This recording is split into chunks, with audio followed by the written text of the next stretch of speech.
මේ උතුම් වූ ධර්මදේශනය ප්‍රඥා නාලිකාව තුළින් විකාශය කිරීමට ප්‍රචාරය කිරීමට ධර්ම දානය සිදු කිරීම සඳහා නිලංගා ගුණසේකර බිරිඳ සහ ට්‍රෙවින් ඩිලන්ත ගුණසේකර පුතණුවන් විසින් මෙම උතුම් වූ ධර්මදේශනය සඳහා සදැහැති දායකත්වය දරා තිබෙනවා. උතුම් වූ ධර්ම දානයන්ගෙන් ජනිත වන්නා වූ මහා පුණ්‍ය ශක්තියෙන් 2021 වර්ෂයේ අගෝස්තු මාස 6 වන දින කොරෝනා වසංගතයේ හේතුවෙන් වයස 47කදී දායකත්වය දරූ අය අතරින් හදිස්සියේම වෙන් වූ දිනේෂ් සෙවන්දි ගුණසේකර ආදරණීය ස්වාමි පුරුෂයාණන් පියාණන් හට ධර්මදේශනයෙන් ජනිත වන්නා වූ පුණ්‍ය කුසල් අනුමෝදන් වීමෙන් ඔහුගේ භව ගමන කෙටි වේවා, නිවනින් නිවී සැනසෙත්වා.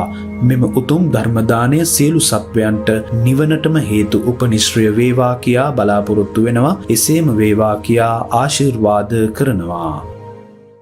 නමෝ තස්සේ භගවතෝ අරහතෝ සම්මා සම්බුද්දස්සේ නමෝ තස්සේ භගවතෝ අරහතෝ සම්මා සම්බුද්දස්සේ නමෝ තස්සේ භගවතෝ අරහතෝ සම්මා සම්බුද්දස්සේ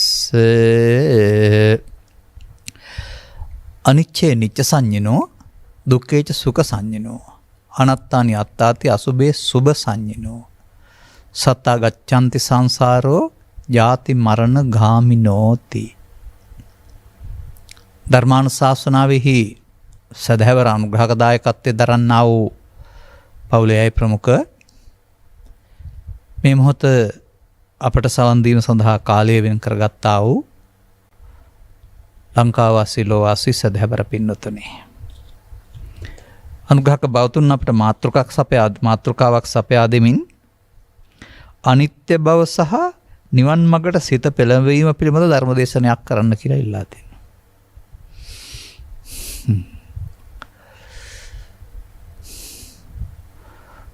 වෙන මොකක්වත්ම කරන්න දෙයක් නැහැ. අනිත්‍ය පිළිගන්න වෙනවා. බුදුරජාණන් වහන්සේ වදාළ පරිදි සිල් සංස්කාරයන්ගේ අනිත්‍ය නැත්නම් අනිත්‍යවත සංඛාරා මොත් නැත්නම් පංච උපාදානස්කන්ධයේ අනිත්‍ය පිළිගන්න වෙනවා. මේ සඳහා දුර ගමනක් එන්න ඕන. ඒ දුර ගමන තමයි මා මේ ධර්ම දේශනාව තුළ විස්තර කරනු ලබන්නේ. අනිත්‍ය බව සහ නිවන් මාර්ගට සිත පෙළඹවීම පිළිබඳවනේ. ඒ කියන්නේ සසරට වඩා නිවන උතුම් කියන එක, සසර ගමන අතිශය භයංකරයි, දීර්ඝායුෂ්කයි සහ ගැලවෙන මගක් ඉතා විරලයි කියන කාරණය පිළිබඳ තුලින් කලදුට කල වලහිය ගන්නාසේ බුද්ධෝත්පාදයක සදහම් හමුවීම තුළ සදහම් වැටහුණ පුද්ගලයාට පමණක් සසරින් මිදීමට හැකි බව කියන මේ දුර්ලභ අවස්ථා පිළිබඳ වැටහෙනකොට තමයි කෙනෙකුට නිවන් මඟට පෙළඹෙන්නේ. ඉතින් ඔය අනිත්‍ය පිළිබඳව තිබෙන්නා වූ දහස්වර කළු මැදලා වැරදි ආකාරයෙන් අර්ථ ගන්නලා තිබෙන්නා වූ ලෝකයේ තියෙන සියලු අර්ථ පරයායමින්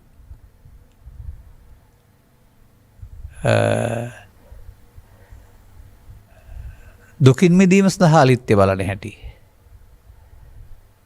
ඉගෙන ගන්න වෙනවා.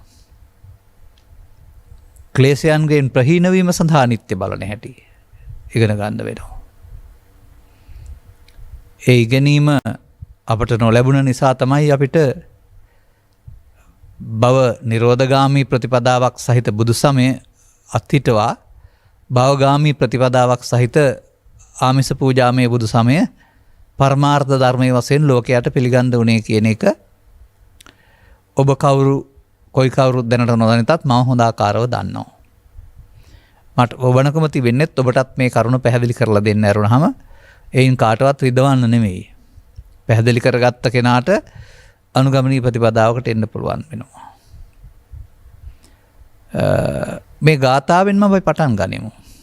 මේක තියෙනවා සත්තා ගච්ඡanti සංසාරෝ ජාති මරණ ගාමිනෝ කියලා. සත්‍යෝ ඉපදෙමින් මැරෙමින් සසර ගාමි වෙලා ඉන්නවා. ගාමි වෙනවා. ගමන් කරනවා. ඒ මොනවා නිසා කියලාද බුදුන් වහන්සේ වදාarලා තිබෙන්නේ? අනේ එතනින් තමයි මේ රහස අල්ලගන්න තියෙන්නේ.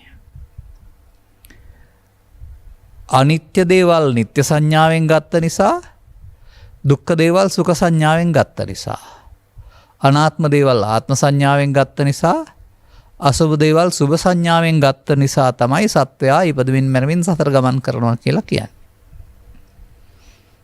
තථාගතයන් වහන්සේ වදාරන්නේ එහෙමයි. සත්වයා සතර ගමන් කරන්නේ දෙපයින්ද නැත, කයෙන්ද ඒත් නැත. කය ඒ ආගම් වලට අයිති සම්මත චාරිත්‍රයන්ට අනුව ආදාහනය හෝ දානය කරනවා. එතනින් එහාට එය පොළොවට එකතු වීම හැරුණාම ඊට එහාට යන්න පුළුවන් දෙයක් නැහැ.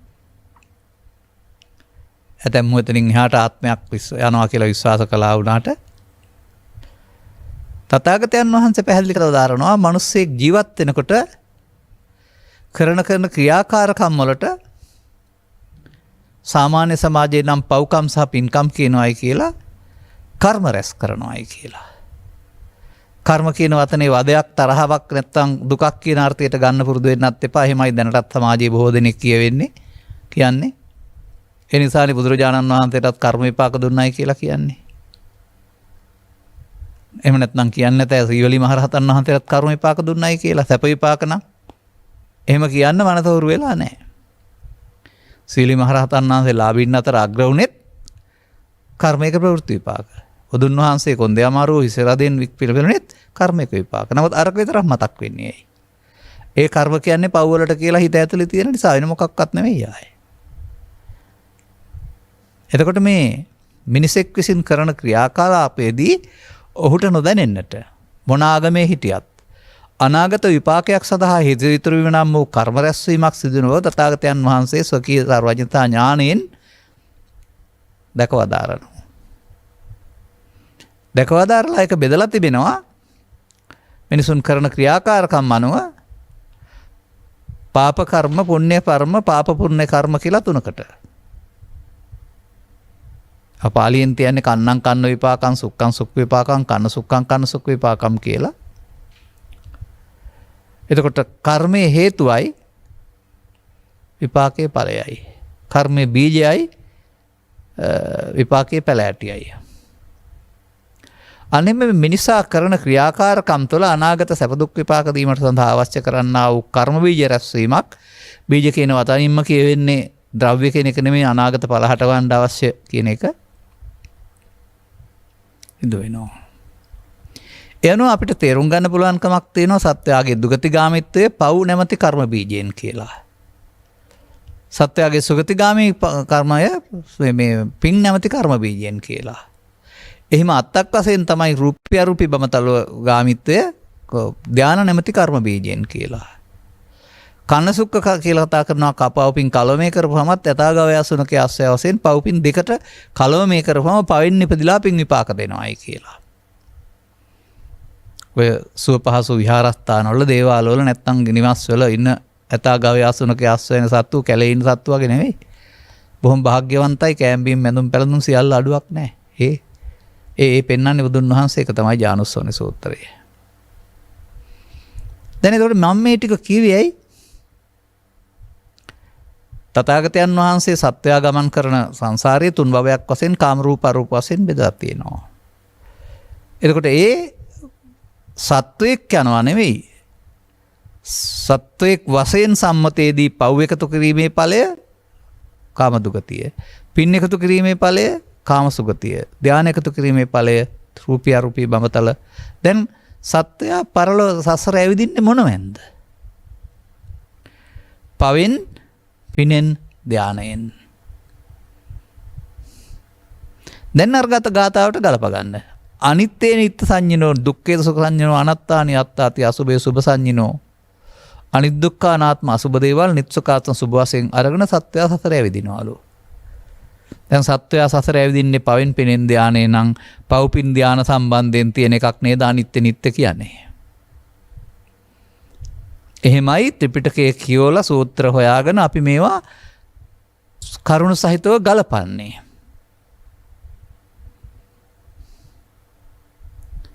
දැන් ඉතින් අපිට කතා කරන්න තියෙනවා තව ටිකක්. දැන් ඔබ ඉගෙන ගන්නෙ මොනවද? අනිත්‍ය.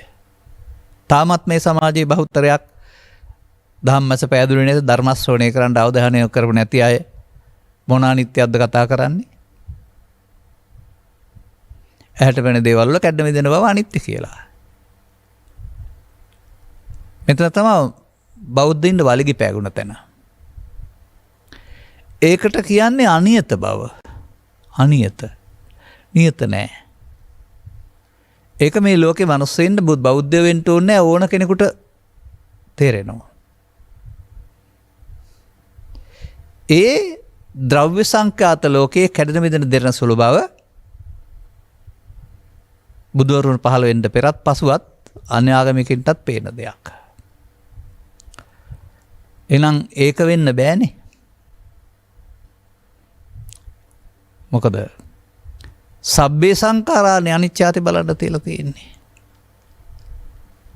දැන් ඒව සංඛාර නෙවෙයි. ඒවට කියන්නේ සංඛාර වලට කසල කියලාත් කතා කරනවා. සාමාන්‍යයෙන් බැහැර කරන දේවල් වලට. නමුත් මේ සංඛාර වලට පතාගතයන් වහන්සේ අභිපදයක් දාලා තියෙනවා. අන්නේ අபிසංකාර සම්බන්ධයෙන් තමයි මේ රැස් කිරීම නිත්‍ය අනිත්‍ය තේරුම් ගන්න ඕනේ. අවිපදේම තේරුම අර අනාගත ඵලයක් විපාක දෙන්න හේතු ඉතුරු වෙනවායි කියන එක. එතකොට සංඛාර වල කසල පදේ ඉවත් කරමින් අර්ථ ඉවත් කරමින් අපි මහා ප්‍රාණකායයෙන් සංඛාර වලට පරිමංසන සූත්‍රයේ තථාගතයන් වහන්සේ වදාළ අර්ථය එකතු කරමින් අවිද්‍යාව තුළ මිනිසා විසින් අபிසංකාර වර්ග තුනක් රැස් කරන බව පැහැදිලි කරලා දෙනවා. තුනටම අවිද්‍යාව. මේවා එක වතාව නෙමෙයි 10 වතාව 100 වතාව විතර කියලා තියෙන දේවල්. නමුත් අලුතෙන් පිරිස එකතු වෙනවා නම් සහ තවදුරටත් මේ වචනේ කෙස්වල අනිත්‍ය නම් ඉන්නේ නම් පැහැදිලි කරන්න වෙනවා. නමුත් අපි පැහැදිලි කරනකොට අනිත්‍ය බැලීමෙන් කෙලෙස් නැතන හැටි දක්වාම පැහැදිලි කරනවා හැබැයි. අවසානයේ දක්වා වෙලා වෙනකොට. ඒ අනුව මිනිසාගේ අර අපි මුලින් කතා කර අපායන්ට හේතු වෙන සංඛාර පුණ්‍යාභි සංඛාර අභි කියන්නේ අර ඵලය උපදින්න හේතු ඉතුරු වෙනවට. කාමසුගතිය උපදින්න සංඛාර පුණ්‍යාභි සංඛාර ධාන බමලෝ යන්න එක සංඛාර අනිජ්ජාභි සංඛාර. මෙන්න මේ සංඛාර තුනෙන් තමයි සත්වයා කාම රූප අරූප භවත්‍රේ කාමසුගත දුගල යන්නේ. අபிසංකාර කරන නිසා. දැන් අபிසංකාර කිරීමේදී මොකද වෙනව ඇත්තේ? අනිත්‍ය නිත්‍ය සංඤිනෝ. අන්න එහෙමනම් පවපින ධානය සම්බන්ධයෙන් නුවණින් දැකිය යුත්තා වූ අනිත්‍යක් බුදුන් වහන්සේ වදාරලා තිබෙනවා. සත්වයා පව නිත්‍ය, පින නිත්‍ය, ධාන නිත්‍ය සුඛාත්ම කොට ගත්ත නිසා නෙවෙයිද සසර ඇවිදින්නේ. හොඳයි කවුරු හරි නිත්‍ය කොට ගත්තද? මේක නිත්‍යයි, මේක සුඛයි, මේක ආත්මයි කියලා. නෑ. එහෙම ගත්තෙත් නැහැ. නමුත් මේ සසර උපදින්න හේතු ඉතුරු වීම මිච්ඡා දිට්ඨිගත සත්තා ජාති. ඒක මිත්‍යා දෘෂ්ටිගත වීමක් තුළ ජාති මරණ ගාමිනේ හිමි වෙන්නේ. ඒක සසර ගමන හිමි වෙන්නේ සම්මා දිට්ඨියක් තුළ නෙමෙයි. නිත්සුකාත්මනං වූ මිත්‍යා දෘෂ්ටියක් තුළ. තේරුම් ගන්න වෙනවා.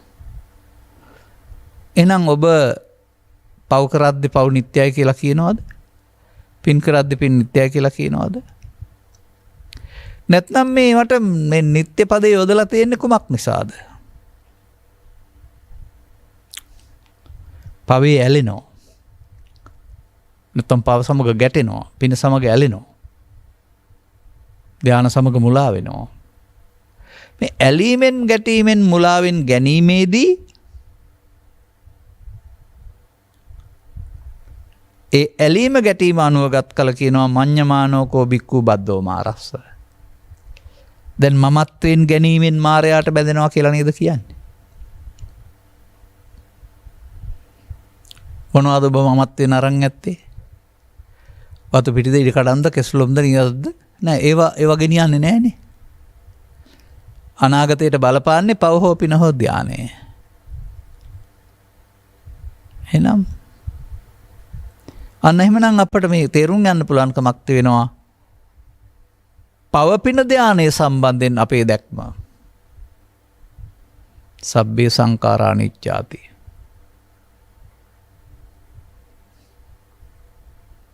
එහෙමයි අපි අபிසංකාර තුන සම්බන්ධයෙන් එන්නේ.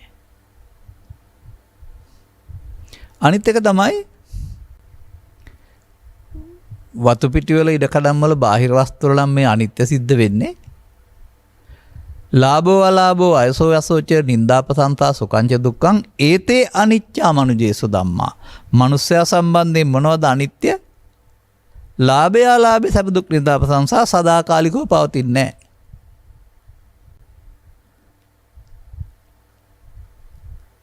නමුත් ඔවුන් ලාභේ ඇලෙනවා අලාභේ ගැටෙනවා. ඉඳා අටලෝ දහම සම්බන්ධයෙන්ොත් අනිත්‍ය පදයක් තියෙනවා. අටලෝ දහම කියන්නේ කෙස්ලොම් නිද්දත්තය. ඒ සිදුවීම් නිසා අපේ හිතේ ඇතිවන හැඟීමක්.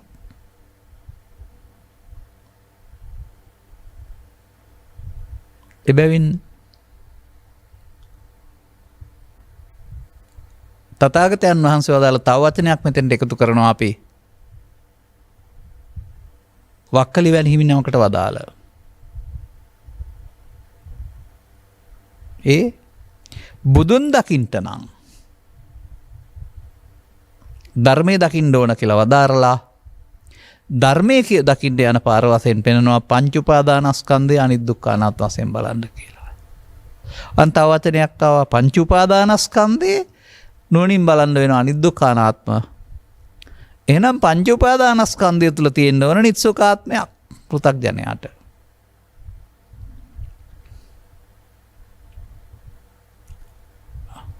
අන්න එහෙමයි අපිට මේ ත්‍රිපිටක ග්‍රන්ථ සියල්ල එකතු කර ගැනීමෙන් මේ අර්ථ ගන්න වෙලා තිබෙන්නේ.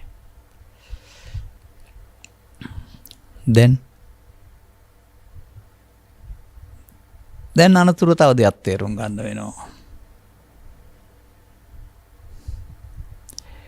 කේසානිච්චා ලෝමානිච්චා නකානිච්චා දන්තානිච්චා කියලා හැම කොතනක හරි පාලියෙන් උගන්වන්නේ නැහැ.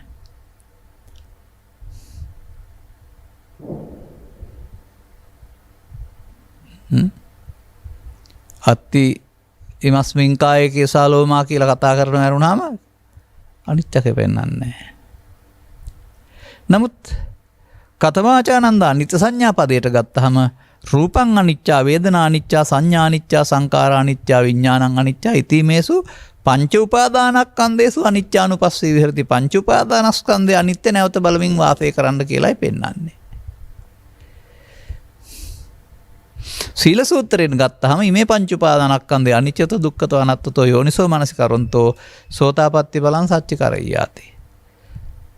දැන් මේ අනාගත බුදුසසුන දක්වාම නිවන් මඟ නැත්තේ සෝවාන් නැත්තේ එහෙනම් පංච උපාදානස්කන්ධය අනිත් දුක්ඛ අනාත්ම වශයෙන් බලන්න දන්නේ නැති හින්දා කියලාම තීරණය කරාම හරිනේ. ඒ අනායට හෝ යන්න උගන්නන අයට හෝ නැත්තම් සීල සූත්‍රේ බොරු වෙන්න එපේ.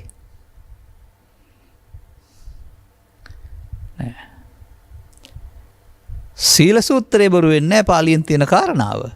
සිංහලට පරිවර්තනය කිරීමේ යොදාගත් අර්ථ සහ බලන විදිහේ වැරද්ද නිසා අපට අනුගමනීය ප්‍රතිපදාවට එන්න බැරි වුණා. බුදුන් වහන්සේ වදාළ අනිත්‍ය වැරදි නැහැ, අපි බලන අනිත්‍ය වැරදි.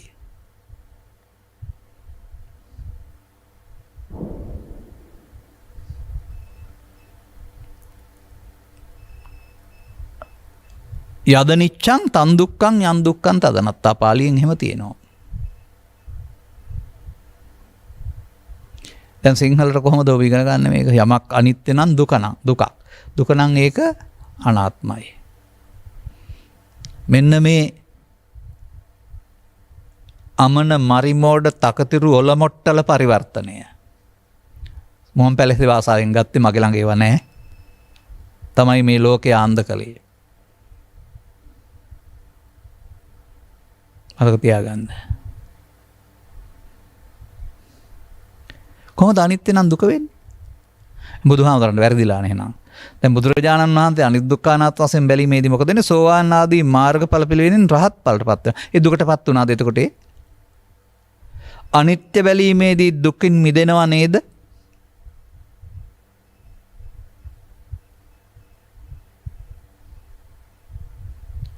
එහෙනම් දුකටපත් වෙන්නේ අනිත්‍ය නිසාද? නැහැ. නිට්ටය කොට ගැනීම නිසා. අනිත්‍ය නම් දුකයි නෙමෙයි, මම දකින්නේ නිට්ටය කොට ගැනීම නිසා දුකයි. ඒ නිසා මෙබඳු මාතෘකාවක් ඉදිරිපත් කිරීම පිළිබඳව මම සතුටු වෙනවා. මොකද හතර අතට මට මේක කතා කර හැකියි. දැන් සත්‍යය සතර ඇවිදින්නේ මොනවෙන් කියලාද කිව්වේ? පවෙන් පිනෙන් ධානයෙන්. ඒ පව නිත්‍ය සුඛාත්ම නිසා, පින නිත්‍ය සුඛාත්ම නිසා, ධානයේ නිත්‍ය සුඛාත්ම නිසා, නිත්‍ය සුඛාත්ම කොට ගත්තද කවුරු හරි? නෑ. ඇලීමෙන් මුලාවෙන් ගැටීමෙන් මුලාවේදී පව මගේ, මම මගේ, මගේ ආත්ම කොට ගන්නවා. පින මගේ, මම මගේ, මගේ ආත්ම කොට ගන්නවා. ලෞකික ධාන මගේ, මම අන්න මම වෙන්නේ මයන්න කයන්න යන නෙවෙයි, ඒ මොහොතට එන ඒ අபிසංකාරය. දැන් එතකොට මම මගේ, මගේ ආත්ම කියන එක නේද නිත්‍ය සුඛාත්ම කියන්නේ?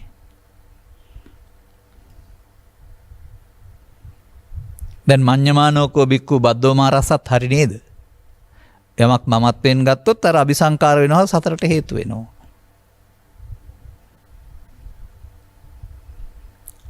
දැන් ඔබ එහෙනම් ලෝකේ සමාජයේ කතා කළා වූ බාහිර ඇත්දකට පේන වස්තු වලින් අනිත්‍ය බුදුහාමුදුරුවෝ අදාලා අනිත්‍ය නෙමෙයි කියලා තේරුම් ගන්න වෙනවා. එය අටලෝ දහම තුල හෝ පංච උපාදානස්කන්ධයට එන්නේ මොනවද? පංච උපාදානස්කන්ධයට එන දේවල් වල නුවණින් බලන්න වෙනවා. නුවණින් බැලීමේදී සතරට බැඳෙනවා, නුවණින් බැලීමේදී සතරෙන් මිදෙන්න වෙන්න ඕන නේද? ඒ වගේම ඇහැට පෙනෙන එකක් නෙවෙයි, ඒක පඤ්ඤාය පස්සති කියලා තිබෙනවා නේද? නුවණින් බලන්න ඕනේ කියලා.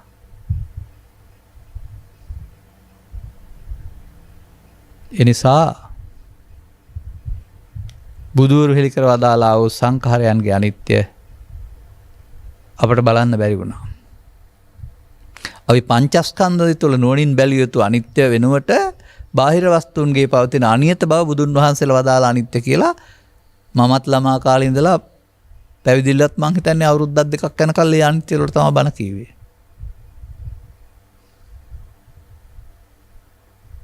මතක තියාගන්න. නමුත්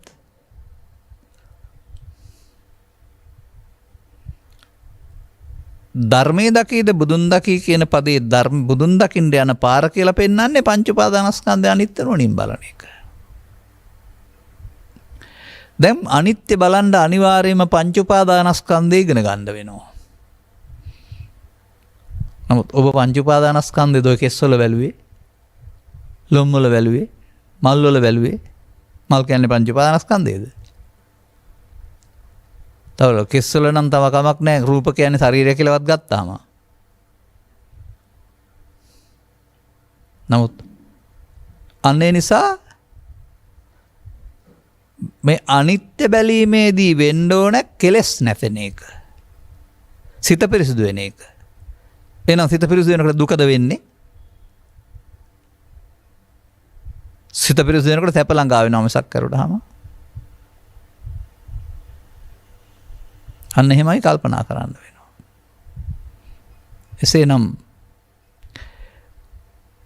ධර්මයෙන් ඈතට ගියා වූ පංච උපාදානස්කන්ධය තුළ නුවණින් බැලීමෙන් ඈතට ගියා වූ යම් යම් අය විසින් සදහම් යටවීම තුළ බමුණන්ගේ අර්ථය මතු කරමින් සමාජයට දුන්නා වූ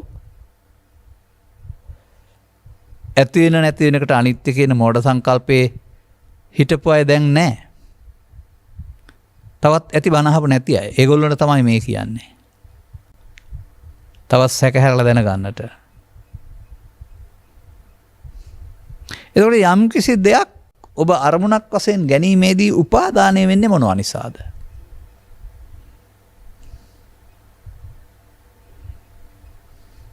මමත්වයෙන් ගැනීමේදී උපාදානය වේ කියලා බුදුන් වහන්සේ වදාරනවා. හොඳයි, මමත්වයෙන් ගැනීම නෙවෙයිද නිත්‍ය සුඛාත්මකට ගැනීම කියලා කියන්නේ?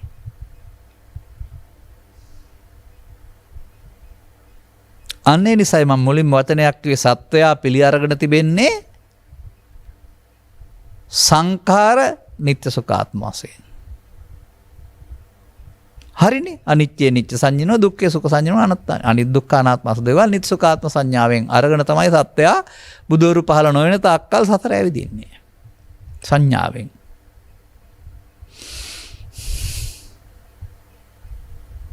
නමුත් කවදාවත් නිත්‍ය සුඛාත්ම කියන වචනේ පාවිච්චි කළේ නෑ. ඇලෙනවට මුලා වෙනවට ගැටෙනවට මුලා වෙනවන නමක් තමයි නිත්‍ය සුඛාත්මවත් මගේ මම මගේ ආත්ම.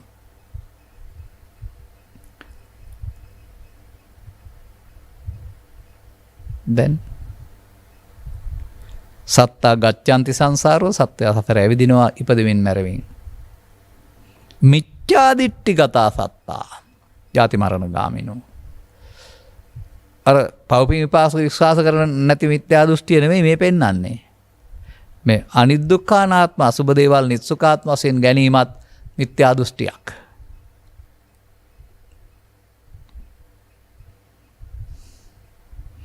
දැන් මොනවද වෙනව ඇත්තේ නිස්සුකාත්ම වශයෙන් ගැනීමේදී?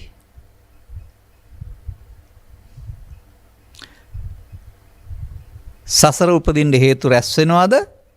ලෝභ දේශ මොහ අඩු වෙනවද මෝරනවද? මට නම් පෙනෙන්නේ නිත්‍ය සුඛාත්ම කොට ගැනීමේදී ලෝභ මූලය, දේශ මූලය, මෝහ මූලය වැඩිමින් නිත්‍ය නිසා දුකයි. දුක් වැඩි වෙනවා. ඇයි ඇලෙන කරුණු 100ක් ඇත්නම් දුක් 100ක් තථාගතයන් වහන්සේ වදාරනවානේ විසාකාවට. අර ඇලෙන කරුණු කියන්නේ එතකොට අර මම හෙවත් නිත්‍ය සුඛාත්ම වශයෙන් ගැනීම නේද?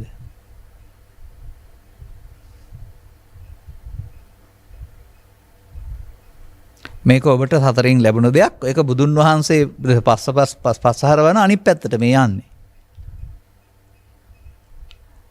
බෞද්ධ කියලා මොනහරවන් ඉන්නවා. එහෙම නැත්නම් ඉස්සරහ පැත්තට පස්සෙන් පස්සට යනවා. ඈතට යනවා.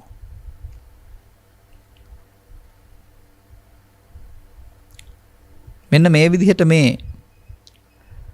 අපි දන්නේ නැති වුණාට සංඛාරයන්ගේ එල්බ ගැනීමෙන් සංඛාරයන්ගේ ඇලීමෙන් මුලාවෙන් ගැටීමෙන් මුලාවෙන් සංඛාරය මමය මම සංඛාරය තුළ මායත මාතෘ සංඛාරය ඇත.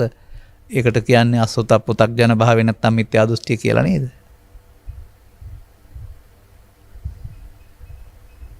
මේ නේද සසර උගුල? සත්‍ය සසර ඇවිද්දන උගුල.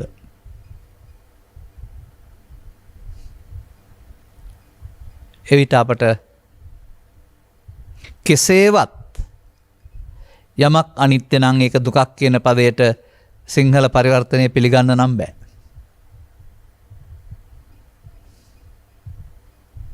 යම මොකක්ද එතකොට? එහෙමයි බලන්න ඕන. දැන් බුදුන් වහන්සේ සීල සූත්‍රයේ වදාළ පරිදි සක්වක්කලි සූත්‍රයේ වදාළ පරිදි බලන්න ඕනේ නුවණින් පංච උපාදානස්කන්ධය අනිත්‍ය යම ඒකනේ. ඒක දුක්ඛ අනිත්‍ය වශයෙන් බැලීමේදී දුකටපත් වෙනවද දුකින් මිදෙනවද? ඒක අනිත්‍ය නම් දුකක්ද වෙන්නේ? අනිත්‍ය නම් පැපත් නේ. එහෙනම් නිට්ටය නම් දුකක්.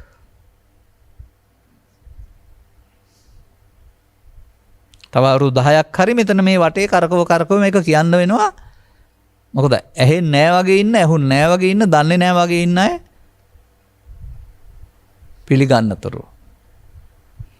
එහෙම නැත්නම් දුකින් මිදීමට කැමති අයට අනිත්‍ය නැමැති ධර්මයේ සරණින් දුකින් මිදෙන්න පුළුවන් බව තේරෙනතුරු. එතකොට අනිත්‍ය පදයේ තේරුම ඇතවීම නැතිවීම නෙමෙයි.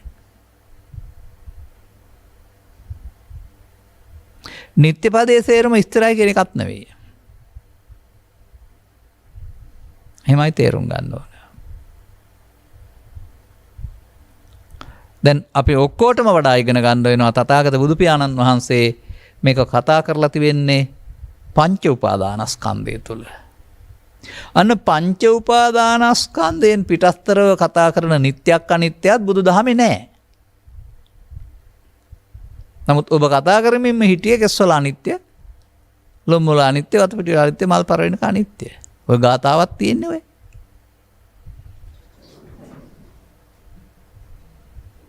පූජේ බුද්ධං කුසුමේන නේන පුඤ්ඤේන මේ තේන ලබාමි මොක්කං පුප්පම් මිලායති යතයි ධම්මේ කායොතත ඇති විනාශ භාවං. හරි. ඒ අනිත්‍ය වෙනෙහි කිරීම කියලානේ උගන්වන්නේ අපට. පුප්පං මල් මිලා යාති පරවෙන්නේ යම්සේද කයද විනාශ භාවයට පැමිණෙන්නේ ඒ අනිත්‍යයි. දැන් විනාශ භාවයට පාරණ එක අනිත්‍ය නේද? දැන් ඕක හරි කය කියන්නේ පංච උපාදානස්කන්ධය නම්. එහෙමයි අපි හොයන්නේ.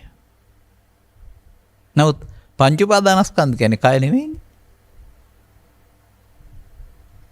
පංච උපාදානස්කන්ධයේ වේදනා සංඥා සංකාර විඥාන හට ගන්නවා කියලා කියන්නේ ඇස කන නාසය කියන දොරවල් හයෙන්. හට ගන්න අරමුණ තුල. අරමුණ තුල පංච උපාදානස්කන්ධය තියෙනවා කියන එක තමයි දෙවියන්ට සක්කාය තියෙනවා කියන පදෙන් දේවතා සංයුත්තේත් බ්‍රහ්මයින්ටත් සක්කායවත් පංච උපාදානස්කන්ධය තියෙනවා කියන පදෙන් ගිලාන සූත්‍රයේ තිබෙන්නේ. දැන් අපි පිළිගන්නවා දෙවියන්ට හෝ බ්‍රහ්මයින්ට පඨවි ආපෝ තේජෝ නැති බව. නමුත් පංච උපාදානස්කන්ධය කියන එකේ රූපය ඒගොල්ලොන්ට තියෙනවා. එහෙනම් ඒක පඨවි ආපෝ තේජෝ වෙන්න බෑ.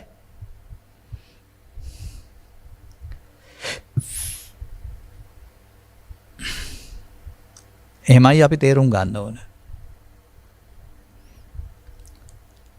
දැන් කොහොමද කෙනෙක් සිත අපිරිසිදු වෙන්නේ? ලෝභයෙන්, ද්වේෂයෙන්, මෝහයෙන්, ලෝභ මෝහෙන්, ද්වේෂ මෝහෙන් අරමුණට එකතු වුණොත්.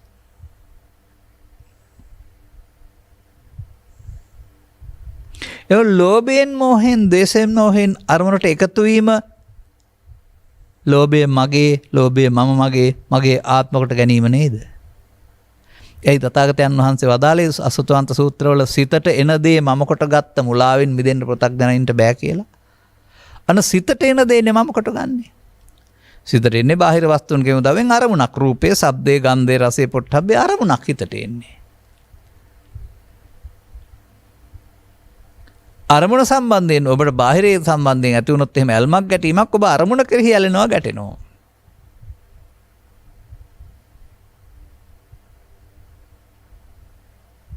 එතකොට අරමුණ සම්බන්ධයෙන් මගේ ආත්ම කොට ගන්න බැරි දේවල් මගේ ආත්ම කොට ගන්නවා. වචනෙන් කියන්නේ නැහැ. මඤ්ඤමානෝ ගැනීමෙන්. දැන් මම දකින්නේ ස්කන්ධ පංචකයේ මමත්වෙන් ගැනීමෙන් පංච උපාදානස්කන්ධය වෙනවයි කියලා. ස්කන්ධ පංචකයේ ස්වභාවිකවම අනිදුක්ඛානාත්මයි. නමුත් පංච උපාදානස්කන්ධය වශයෙන්පත් වුනහම නිත්සුකාත්මයි.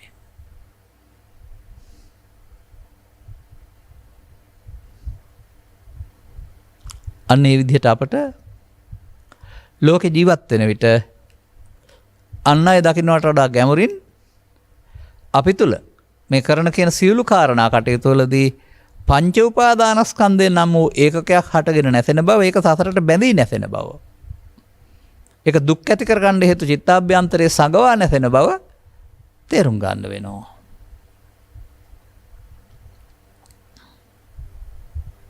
මේ සැඟවීම නැත්නම් එකට කියන අනුසය කියලා ඒවකින් ආපහුපත් මතු වෙනවා.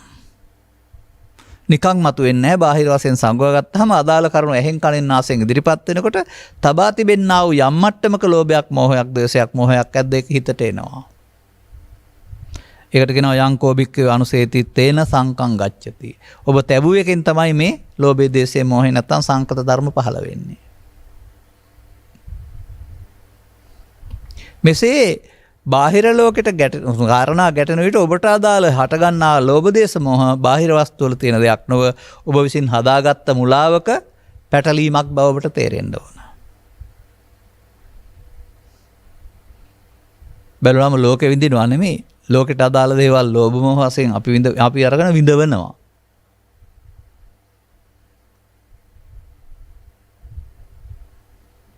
එමයි අපිට ඒක තේරුම් ගන්න ඕන. දැන් එතකොට අපි එහෙමනම් තථාගත බුදු පියාණන් වහන්සේ වදාළ අනිත්‍ය බාහිර වස්තුන් වල තියෙන්න බැරි බවට කඩාබිඳාදී ඥාන ස්වභාවයේ අනියත බවක් කරුණාම නුවණින් දැක යුතු අනිත්‍යක් නොවන බවට. මොකද නුවණින් දැක යුතු අනිත්‍යයේදී මොකද වෙන්නේ? කිසිවක් නැති අසාර බව කෙරෙහි කලකිරෙනවා. එයම නිවනට මඟ. සංඛාරයන්ගේ අනිත්‍ය නුවණින් දකින්න පුළුවන් නම් නිවනට මඟ.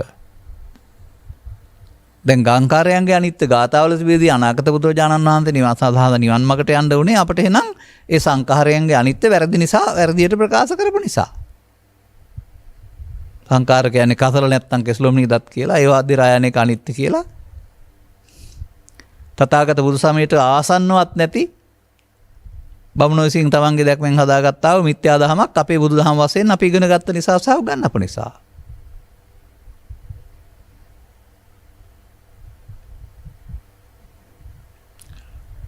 දැන් අපි මෙහෙමත් බලන්න ඕන. අපි තියෙනවා මංගල උත්සවයක්. මේ මංගල උත්සවය හිනෙන් පේනවා. අපි දුකින් නෙමෙයි සතුටින් ඉන්නේ. අපිට අවමගල උත්සවයක් පේනවා. අපි සතුටින් නෙමෙයි දුකින් ඉන්නේ. එමයි අපි දකින්නේ ඒක. දැන් අපිට අවමගල උත්සවයේ දුකින් ඉන්නවා.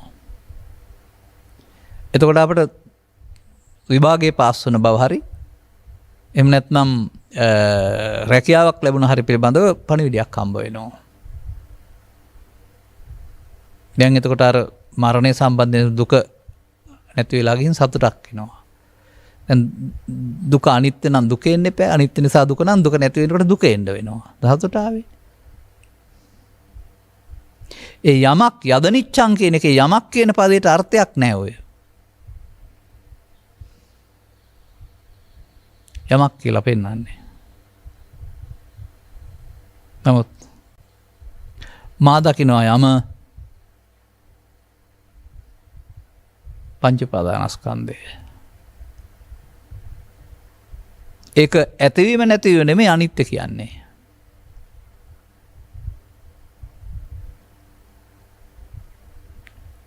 නිත්‍ය සුඛාත්ම කියන්නේ ඇලීමට නමක් නම් අනිත්‍ය කියන්නේ නොඇලීමට නමක් කියලා මම හිතන්නේ.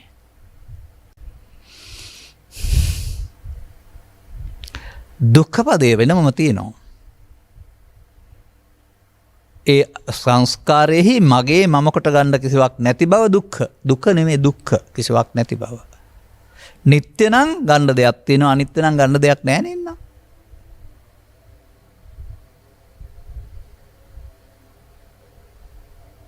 එහෙනම් මේක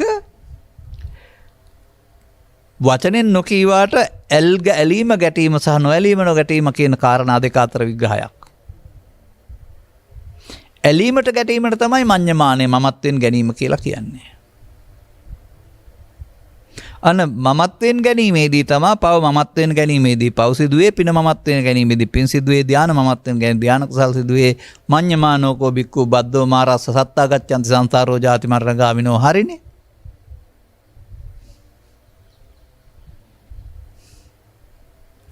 එනම් අනාගත බුදුවරයෙක් දකින්න යන්න අනාගත දිව්‍යන් වෙත යන්න අනාගත තව කොහේ යන්න හිතන් ඉන්න අය අනිත්‍ය පිළි අරගෙනද තියෙන්නේ. ඔවුන් මේ සසරින් පරලෝ යනවා නම් මොකක් නිසාද? පවේ හෝ පිනේ හෝ ධානයේ ඇලීම ගැටීම හේවත් නිත්‍ය සුඛාත්ම කියනව මිත්‍යා දෘෂ්ටිය තුල සතර හැදෙන්නේ. කවදාවත් කවුරුවත්ම අරමුණක් ගැනීමේදී මේක නිත්‍යයි මේක සුඛයි මේක ආත්මයි කියලා ගත්තේ නැහැ. නමුත් තථාගතයන් වහන්සේ වදාරනවා හිතට එන දේ මමත්වෙන් ගැනීම පෘථග්ජනයාගේ වැඩක්. අනේ මමත්වෙන් ගැනීමේදී හේතු ඉතුරු වෙන එක තමයි නිත්සුඛ ආත්ම කොට ගන්නකොට පව් සිද්ධ වෙනවා කියන්නේ. පින් සිද්ධ වෙනවා ධාන කුසල් සිද්ධ වෙනවා කියන්නේ. අනාගත ඵලයක් වදින්න හේතු ඉතුරු වෙන්නේ ඒ එන අරමුණ නිත්‍ය සුඛ නැත්තම් මගේ මම මගේ ආත්ම කොට ගැනීමේදී වචනෙන් කිවෙ නැති වුණාට.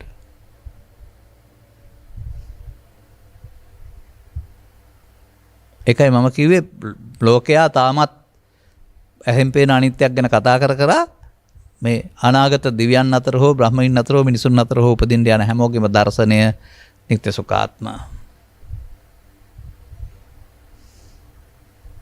නිත්‍ය සුඛාත්ම වශයෙන් පිළිගන්න තාක් කල් ඔබට පව් සිද්ධ වෙන්න පුළුවන්, පින් සිද්ධ වෙන්න පුළුවන්, ධාන කුසල් සිද්ධ වෙන්න පුළුවන්. කෙලෙස් නැතෙන්න නම් ඉඩ දෙන්න නැහැ. බුදුහාමුදුරුවෝ. මන්දයත් මඤ්ඤමානෝකෝ බික්ඛු බද්දෝ මාරස්ස මමත්වයෙන් ගැනීමෙන් මාරයාට බැඳේ. ඒ කියන්නේ හේතු ඉතුරු වෙනවා කියන එක. හේතු ඉතුරු වෙන්න නම් මඤ්ඤමානය හරියන්නේ නැහැ අමඤ්ඤමානය ඕන වෙනවා.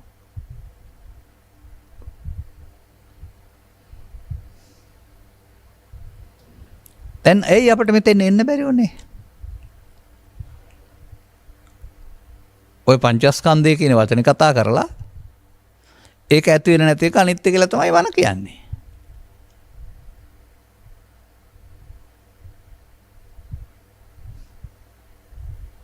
තව උන්නම් ඒකේ රූප කියන ශරීරය කියලාත් කියයි නැත්නම් පටි ව්‍යාපෝතියෝ කියලාත් කියයි. නමුත් බුදුරජාණන් වහන්සේ වදාරන්නේ මමත්වෙන් ගන්න සිතට එනදී. මණිකක් ආවත් හතුරෙක් ආවත් රත්තරම් මේ මංජුසාවක් ආවත් එක සිතට එනකොට සිතවිල්ලක්. බාහිර ලෝකේ තියෙන දේවල් දැනගන්න සිතින්නේ. සිතට එනදී ඇතිකලාව අගේ අනුව ඇලෙනවා මුලා වෙනවා ගැටෙනවා මුලා වෙනවා.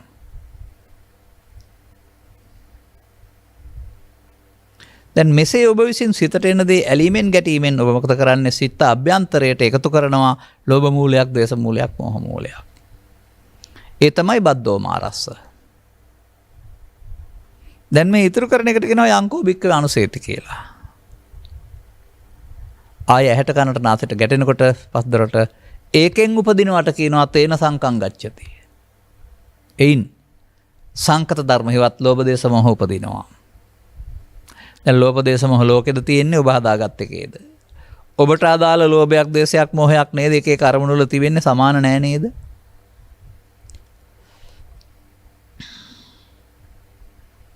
දැන් අරමුණේ ඇලීමෙන් ගැටීමෙන් අවසන් වීමේදී ඒක පංච උපාදානස්කන්ධයක් බවට පත් වී අවසන් වෙනවා.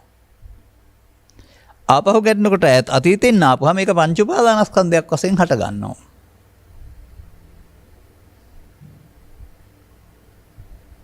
හටගත්තාම ඒකේ තිබෙනා වූ ලෝභයට, ඒකේ තිබෙනා වූ ද්වේෂයට, ඒකේ තිබෙනා වූ මෝහයට අනුකූලව ඔබ ඒ සමග එකතු වෙනවා. ඔබ පරණ හදාගත්ත දෙයට එකතු වෙනවා. පරණ තරහව, පරණ බය, පරණ වෛරය, පරණ ක්‍රෝධය ආදී කොට ඇති අද එකක් නෙමෙයි, ඒක පරණ එකක්. අන්න ඒ ලෙස ඔබ තේරුම් ගන්න ඕන බාහිරට යමක් හමු වීදී ඔබ විඳිනු ලබන්නේ ඔබ හිතේ හදාගත්ත අතීතයක්, මල අතීතයක්. ඒක සැප වෙන්න පුළුවන්, දුක් වෙන්න පුළුවන්, උපේක්ෂාවේ මොනවා වුණත් ඒක දැන් සිද්ධියක් නෙමෙයි, ගත වුණ දෙයක්. නමුත් මේ සිතුවිල්ල විඳින්න ගියාම ඒ සිතුවිල්ලේ තියෙන ලෝභයට, ද්වේෂයට, මෝහයට අනුව වේදනා. පස්සපච්චා වේදනා. වේදනාවට අනුව ඇලීම ගැටීම තණ්හා. තණ්හාවට අනුව උපාදානය වීම, උපාදාන භව වීම අන්න මඤ්ඤමානය කියන්නේ මේක තමයි. නැවසරයක් ඇලුනා. සත්‍යය කරමින් ඉන්නේ මෙන්න මේක. අතීතෙන් අරන් වර්තමානයේ විඳින්න රැවටෙමින් අනාගතයක් හදමින් ඉන්නේ. කොහොම සතර හදන්න දන්නවා. පවෙන් පිනෙන් ධානයේ තුනේම ඕක තියෙනවා. පවෙත් පස්සපච්චා වේදනා, වේදනාපච්චා තණ්හා තියෙනවා. පිනෙත් තිබෙනවා, ධානෙත් තිබෙනවා. ඒ පෘථග්ජන පුද්ගලයන් වශයෙන් ගත් කරෝ මේකට එන දේ මඤ්ඤමාණයෙන් හේතු ඉතුරු කිරීම සිද්ධ කරනවා. දැන් එතනේ මඤ්ඤමාණය නේද? එහෙනම් මගේ මම මගේ ආත්ම කෙනෙක් තමයි නිස්සුකාත්මකට ගැනීම කියලා කියන්නේ. පිළි අරන් නැහැනේ තාම අනිත්‍යනේ. ඔකයි ඇත්ත. එහෙනම් ඔබට කෙලෙස් රැස් වෙන වගේ ඇරුණාම කෙලෙසුන්ගෙන් මිදෙන මඟ විවෘත නැහැ තව. නමුත් බුදුන් වහන්සේ වදාරනවා පංච උපාදානස්කන්ධය අනිදුක්ඛානස්යෙන් බැලුවම සෝවාන්, සකෘදාගාමි, අනාගාමි, අරිහත්ම වෙනවා කියලා. අපේ රටේ වෙන්නේ නැහැ. ඒ බුදුරජාණන් වහන්සේ වැරදි නිසාද? අපි බලන විදිය වැරදි නිසාද?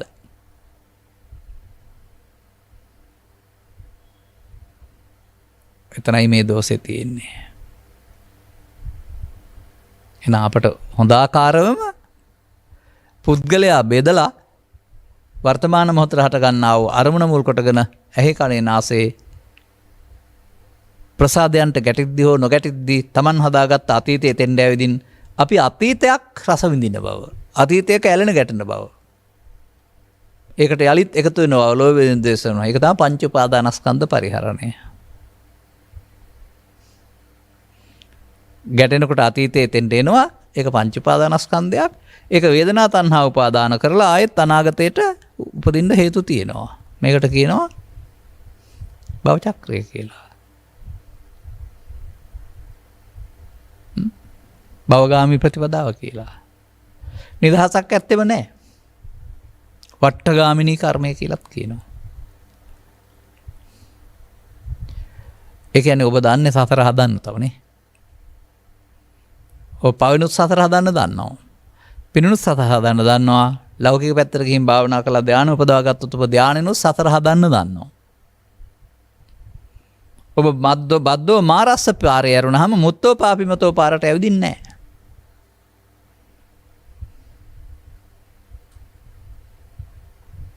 එසේනම් අපි මේ පංච උපාදානස්කන්ධය හටගන්නේ අනිදුක්ඛානාත් වශයෙන් බලපුවමද? නෑ, පංච උපාදානස්කන්ධය හටගන්නේ නිත්සුකාත් වශයෙන් ගත්තාම.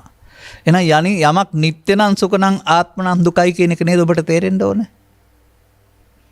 නිත්සුකාත්මකට ගැනීමෙන් මොකද වෙන්නේ? මායයට බැඳලා ඊට පස්සේ ආපහු හට ගන්නකොට ඒ අදාළ ලෝභ දේශ මොහ ඊර්ෂ්‍යා ක්‍රෝධ ආදී ජරා ව්‍යාධි ශෝක දුක් ගෙනත් දෙනවා. ඒ දුක් ගෙනත් දුන්නේ අනිදුක්ඛානාත් වශයෙන් බලලා නිත්සුකාත්ම වශයෙන් ගත්ත නිසාද?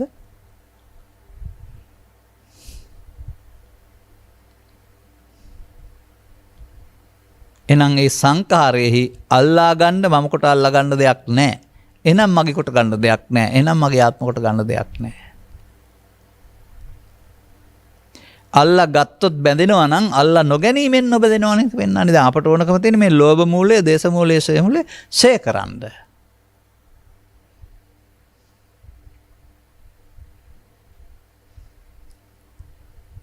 හොඳයි, ඔබේ හිතට එන එකට එකතු වීම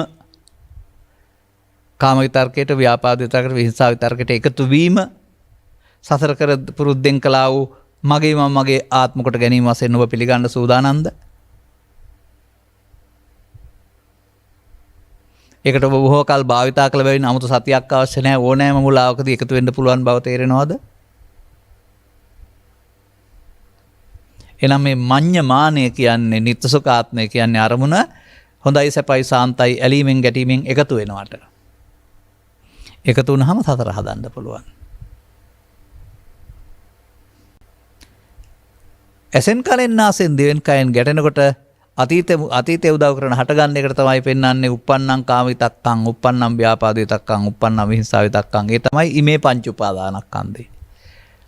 ඒ මොහොතේ උපදින එක. දැන් එකතු වීම නිත්සුකාත්ම නම් එකතු නොවීම අනිත්‍ය නෙවෙයිද?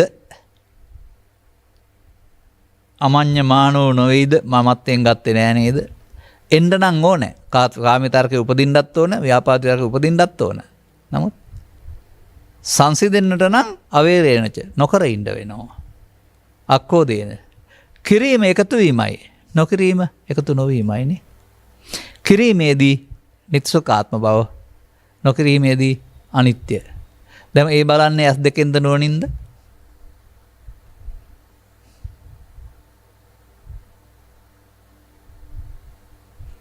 දැන් ඔබට පිළිගන්න වෙනවා නේද? කෙලෙස් නැසෙන්න නම් පංච උපාදානස්කන්ධයට එන දේ අනාගත ඵලයක් උපදින හේතු තබා අවසන් නොකර එකතු නොවීමෙන් අවසන් කරන්න ඕනේ කියලා.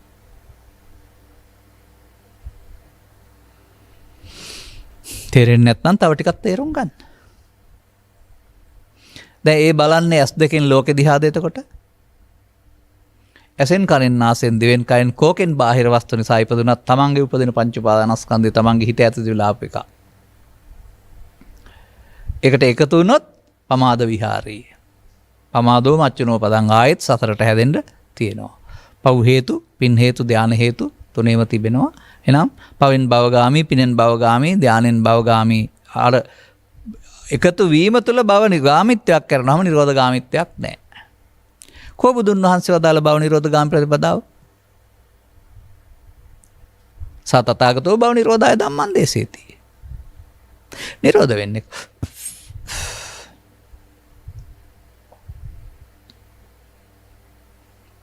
දැන් ඔබට තේරෙනවද මේ එකතු නොවීම එතරම් අමාරු දෙයක් නෙවෙයි කියලා?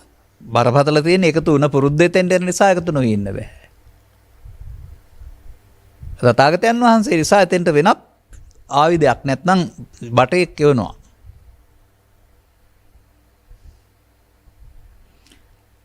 අර මේ පුරුදු කරපු නිසා මේකට එකතු වෙනවා වගේම අරක පුරුදු කරපුවාම ඒක හදවත පිළිගන්නවා.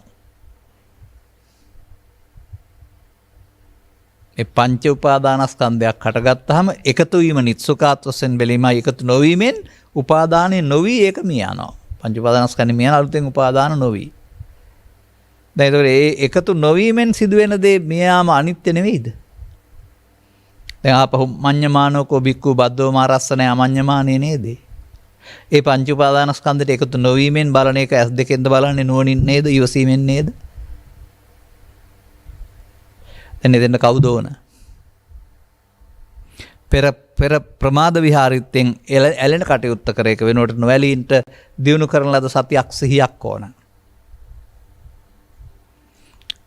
කොතනින් පටන් ගත්තත් කමක් නැහැ වර්තමාන මොහොතේ මෙන්න මෙතෙන්ට එන්න. මේ එකතු නොවී ඉන්න දියුණු කරපු සිහියක් ගේන්න එතෙන්ද. ඒක තමයි සිහියෙන් කටයුතු කරන ලද අප්‍රමාදී නිවනට මඟ කියලා පෙන්නන්නේ. දැන් අර සිහියෙන් අරකට එකතු නොවන එක අප්‍රමාදය. එකතු වෙන එක ප්‍රමාදය.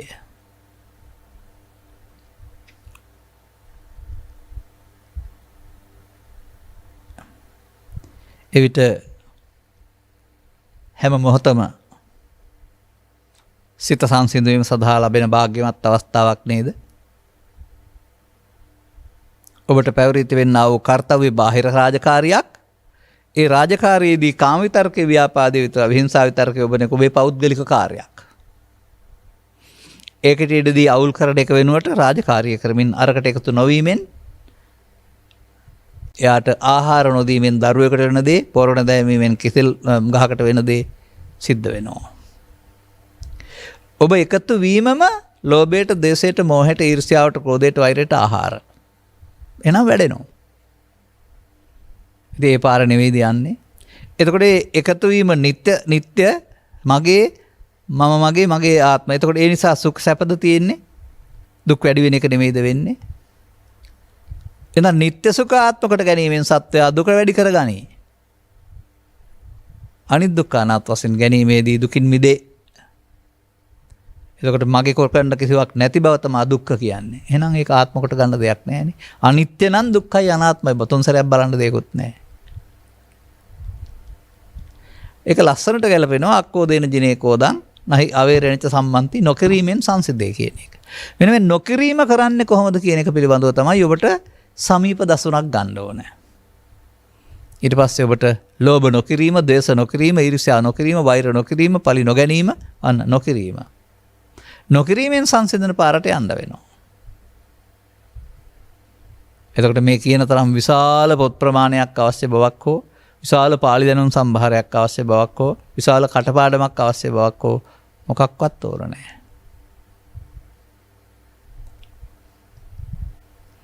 මේ ලෝභයෙන්, ද්වේෂයෙන්, මෝහයෙන් දැවෙන්නේ ඔබ ඒවා මමත්වෙන් අරගෙන තැබූ නිසා උපදින ලෝභය, ද්වේෂය, මෝහය.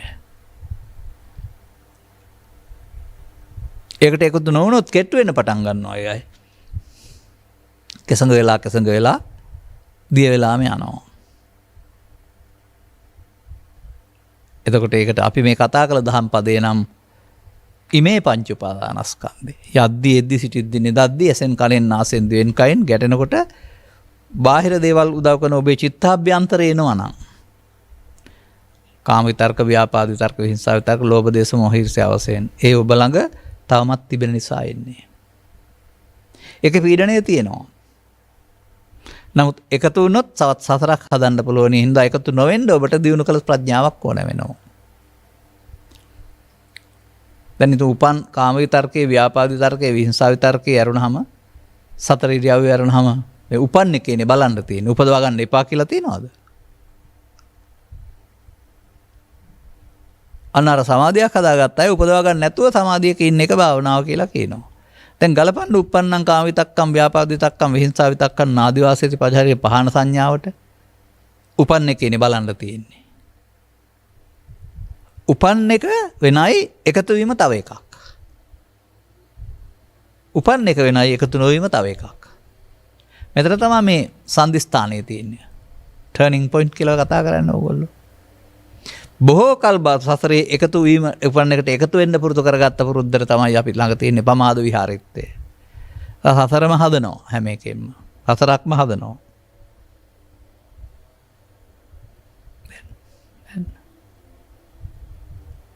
දැන් ඔබට සතිය උදව් කරගෙන ඒ පරණ මියගිය ගන්ධ සහිත ඒ පුද්ගල හැඟීමට ඒක අද එකක් නෙමෙයි පරණ අවුරුදු ගාණක් පුරුදු කරගත්ත එකක්. දැන් එනකොට ඒක කිසිම සජීවී බවක් නේ අපි එකතු කරලා තමයි සජීවී දෙන්නේ. එකතු නොවෙනවා නම් එයාට මතුවෙන්න ඉඩ නැහැ යන්න ඕනනේ. එතකොට ඒකට ආහාර දෙන්නේ නැහැ, ද්වේෂයට ආහාර දෙන්නේ නැහැ දෝෂ නොකිරීම කියන්නේ නේ. ලෝභ නොකිරීම කියන්නේ ආහාර දෙන්නේ නැහැ නේ. ආහාර දෙන්නේ නැතුව කෙට්ටු වෙනවා නේද ඕන කෙනෙක්. අන්නර ලෝභක්කේ, දේශක්කේ, මෝහක්කේ බුදුන් වහන්සේ කය ප්‍රතිපදාව දාලේ පංච උපාදානස්කන්ධය හටගනී. නමුත් අනිත්‍යතෝ දුක්ඛතෝ අනාත්තතෝ නොනින් එකතු නොවීමෙන් සිදුවෙන්නේ අනිත් දුක්ඛ අනාත්මය. බොහොම පහසුයි. අනතුරුව මේක තේරුම් ගත්ත අය ලෝභක්කේ, දේශක්කේ, මෝහක්කේ වශයෙන් කරගනිමින් තවත් සංසුන් සැනසීමක් කරා යන්නට පාර කපා ගන්නවා. ඒකට වෙන වාරක් ඇත්තෙම නෑ සීල සූත්‍රයට අනුව. ඉමේ පංච උපාදානස්කන්ධය හටගන්න පංච උපාදානස්කන්ධේම නොඇලීමෙන් නොගැටීමෙන් මුලා නොවීමෙන් අතහැරීම තුළ තමයි කාමරාග ව්‍යාපාද තුනීම විනාශ වීම ඔස්සේ සෝවාන් සකෘදාගාමී අනාගාමී අරිහත් දක්වාම පංච උපාදානස්කන්ධය අනිත්‍ය විතරයි බලන්න තියෙන්නේ. බලන්න ටිකක් කරලා එකතු නොවී ඉඳලා වැඩෙනවද සංසුන් වෙනවද කියලා. එතකොට ඉක්මනින් මෙතෙන්ට යන්න හිතේ. ඉක්මනින් මේ මෝඩකම් ටික අයින් කරලා නොදැවී ඉන්න හිතේ. රාග දේශ මොහ ගිනි හටගෙන දැවෙන එක ඒව නැති එකම තමයි නිවීම කියන්නේ. එහෙනම් ලෝකේ අටලෝදහම සිදු වෙද්දිත් තවත් අය අදාළ කරුණු කරද්දිත් අපට කැළඹීමක් නැතුව සංසුන්ව ඉන්න පුළුවන්.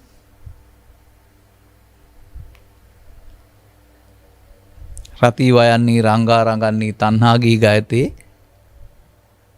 මේකී ලඳුන් බඳු ලඳුන් නටා නැත්ත කිසි දිනයක දියතේ නුරා ලතාවට වරාංගනන්ගේ හිමි නැත වසඟ වුණේ කියලා තියෙනවා. ඔව්. වසඟ වෙනවා කියන්නේ එකතු වෙනවා. ලෝභ මොහ, දේශ මොහ, ඊර්ෂ්‍යා මොහ වශයෙන් ගන්නාම එකතු වෙනවා. වසඟ වුණා. මමත් වෙන ගත්ත බාරගත්තා. ඒකේ සිදුවෙන දුක දකින්නවා නම් අපි එකතු නොවීමෙන් එයා කෙට්ටු වෙන්න ආරින්න හැම වෙලාවෙම. දැන් අපි පටිසෝතගාමී ෂය ප්‍රතිපදාවේ ඉන්න අය. ඔවුන්ට ආර්යයන් කියලා කියනවා. ඒක අවසහතිකයක් ඕන නැහැ.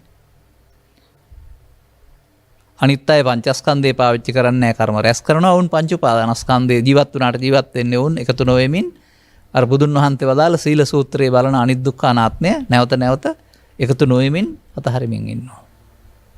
මාර්ග අතහරින මොහොතක් පාසාම ඵල.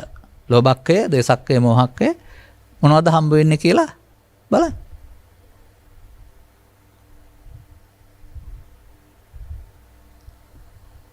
අදාළ කරුණු තේරුම් අරගෙන අනුගමනීය ප්‍රතිපදාවට යන්නට දැන් ඔබට මේ අනිත්‍ය බලන්න උද්‍යෝගයක් ඇති වෙන්න පුළුවන්. ඒ තුලින්ම නිවන් මඟ වෙන මොකක්වත් ඕනේ නැහැ. එනිසා අනිත්‍ය බැලීමෙන් දුකටපත් වෙන්නේ නැහැ. අනිවාර්යයෙන්ම අනිත්‍ය බැලීමෙන් කෙලෙස් නැතෙනවා. එතකොට නිවන් හම්බ වෙනවා. එනිසා යද නිච්ඡන් තන් දුක්ඛං යද දුක්ඛං තතනාත්තා පාලියෙන් තියෙන්නේ ඔය අර්ථයෙන් නෙවෙයි. ඒක ඇත්ත. ඒකේ පාලි අර්ථය ඇත්ත. සිංහලට දාපු එකයි වැරද්ද. යමක් අනිත්‍ය නම් දුකක් අනාත්මයි කියන්නේ. අනිත්‍ය කියන්නේ මගේ නෙවෙයි. එහෙනම් මම මගේ කොට ගන්න දෙයක් නැති බව දුක්ඛ. එහෙනම් ඒක මගේ ආත්මය නෙවෙයි.